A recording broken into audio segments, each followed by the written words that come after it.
Um, yeah, my word. My word indeed.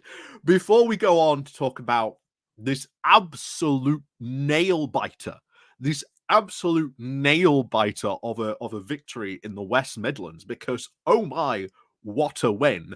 To understand how this now changes the playing field for things going forward, we have to explain once again what the Tory strategy was going into these local elections. Their whole thing was going to be, we are going to lose a ton of councillors, and we are going to sort of factor that in. We are going to bake this into our message so that when we do lose all these councillors, we're like, well, not going to really matter, because look at our two regional mayors that we managed to hang on to with, of course, Ben Houchen, and in the West Midlands with Andy Street. That entire strategy of coping with all that loss of those councillors while saying, look at these two regional mayors that we won, um, that fell apart completely. You know, Ben Houchen, even though he did win his seat by about what I think 10-11%, something like that, compared to the Labour candidate, what mattered, and what you'll notice a lot of the Conservatives really coping about that win, they are not talking about the swing that took place. The swing towards Labour was about 26%. And even Conservatives have had to concede, or those Conservatives that have had, well, the courage to actually say the quiet part out loud, um, that if that swing were to be replicated in the rest of the country at a general election, there is officially at that point no such thing as a safe Tory seat. So even though Ben Houchen won, it has not, shall we say, calmed any nerves from the Tories. And of course, going in to the rest of the day, especially through Saturday, really hoping, of course, they would hold on to Andy Street. And I was playing the Fallout board game during this time when this happened. But I want to go through the BBC's summing up of this drama that unfolded throughout this evening, because I think it just sums up so many things about this evening. And once we've sort of gone through sort of this mini sort of BBC dramatization of it, we'll talk about what the implications of this now mean for Rishi Sunak going forward, and of course, what this could mean potentially for a general election. But make no mistake, what you're about to see here is an incredibly close race run that really does go to show you. And again, this gets repeated as well, but I completely agree with the BBC reporter's take on this. This really was a race that once again proved that every single vote matters. And that is always true for every election, because in an event that things like this happen, then yes, every single vote matters. So before we do go into this, please do remember to click on the like, share, the subscribe button. And of course, down below, there are links to my Patreon page, the Buy Me Coffee link, and of course, the YouTube thank you button as well. So on into this, talking about this, because oh my, what a drama it was, and what an absolute squeak of a victory. Literally, there were 100 votes in it, just roughly about. Honestly, unbelievable. But yeah, what a moment, what jeopardy. Never let anyone tell you that your vote doesn't count, and absolutely never let anyone tell you that, because this now will go in the the firing line in your ammo belt. When anyone tells you that, bring up this contest almost immediately in this. So this is a region of around 3 million people, and the gap between the Conservatives and Labour, 1,500 votes. And 1,500 is a tiny majority in a parliamentary constituency of about 70,000 people. It is minuscule in a region like the West Midlands. But here in Birmingham's International Conference Centre, the tension was palpable. The power so often held by politicians, held by the people, democracy at its keenest, its sharpest. The result was originally anticipated about 2:30, but then that time then came and went. So too did 3:30. The news of what was going on as now the bundle checks, where the bundles were counted and votes were checked again. And then news of a full recount in Coventry.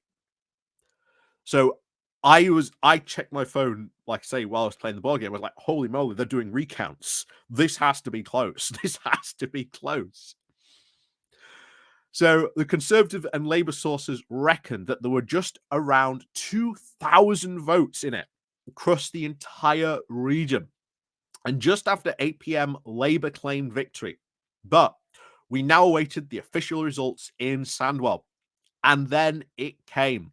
A Labour victory just.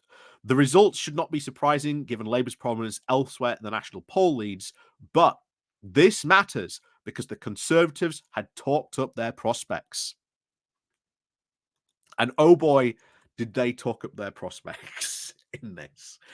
Because just as they were talking up the prospects of Ben Houchen and how fantastic that was going to be, because remember, Andy Street and Ben Houchen played the same game.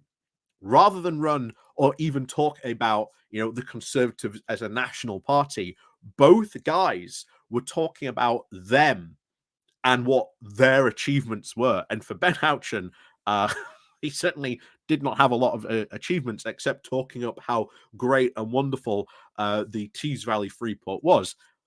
And I'd like to remind you that in itself is going to be an absolute kicker for Ben Houchen, especially when, Labour get in and then they send in the National Audit Office and they have a look at just what's been going on here, because, oh boy, that's going to be fun. But that's probably a story for later in the future. But in the meanwhile, both these candidates had been using their own personal brand, particularly Andy Street, of course, trying to really sell, brand Andy, how fantastic sort of he had been as the West Midlands mayor. Don't ignore the fact he's the Conservative candidate. Just focus on Andy Street, right? It's all about Andy Street. This, however, did not work.